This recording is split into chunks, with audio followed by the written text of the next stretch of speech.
my name is Jamie, and today I am doing a book review on The Cat in the Hat by Dr. Seuss. This is definitely a classic book. All my kids have read this book at this point. I grew up with this book. I had a ton of Dr. Seuss books. Well, my mom had a ton of Dr. Seuss books when I was a kid, and I think she gave most of them to me. So now they're in our library, which is really cool.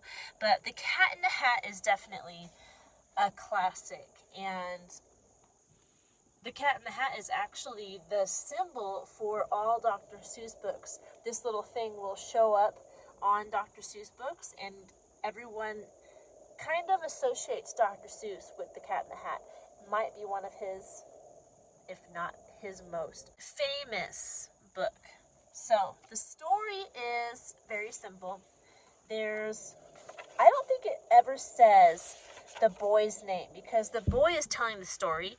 He's talking in first person, and he's talking about himself and his sister Sally. So I don't know if we ever find out the boy's name, but what's going on is they're stuck inside. It's raining. Their mom is out, and they're bored. Like they don't know what to do. They're just sitting there watching the rain fall.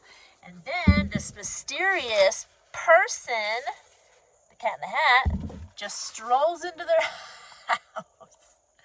This book, like, as a kid, I don't know if I thought about how weird it was for someone to just walk into their house.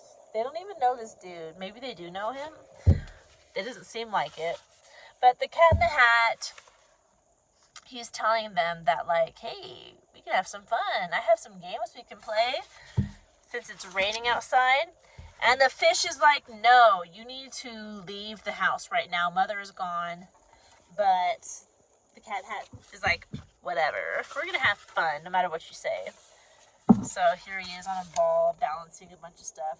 So the book is the cat doing all these tricks and games in the house and just wreaking havoc, just not destroying the house, but making it extremely messy. And the kids and the fish are concerned about Mother coming home and finding the house in a mess. So that's the basics of the book. It's told in rhyme. Dr. Seuss is very clever when it comes to rhyming, like really good, one of the best. And it's fun to read because of the beat of the rhyme, and kids like to listen to that.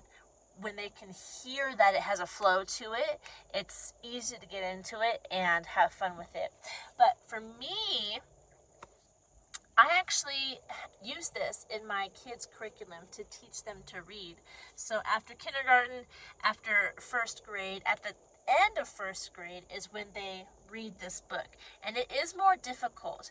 Even my son, who just read this book, he learned quicker to read than my other kids, but he still didn't struggle with this book, but it was more on his level, I feel like. My other three, they struggled with this book. They were able to get through it, but it was harder for them. But for my fourth child, I think it was good for what level he's on. He's at the end of first grade, going into second soon, and this was a good book for him. So as far as reading level, I would say first, second grade, depending on the reading level of your kid. But it's definitely a good one for young readers to start on, because the story is fun, it's interesting, and it's got that rhyme to it. So the words themselves are fun to read because they're going to complete a rhyme, right? So it has 61 pages exactly. It was published in 1957. Look at these books.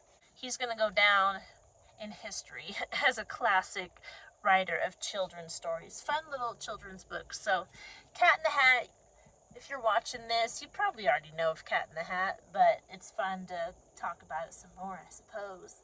So that's all I have to say for The Cat in the Hat. I highly recommend it. It's a Dr. Seuss book. It's fun. I think your kids will enjoy it. If I didn't cover your question. If you have a question about this book, go ahead and leave it down in the comment section below, and I will do my best to answer it. Please like and subscribe to this channel if you want to see more content like this, and I will talk to you in our next video. Goodbye.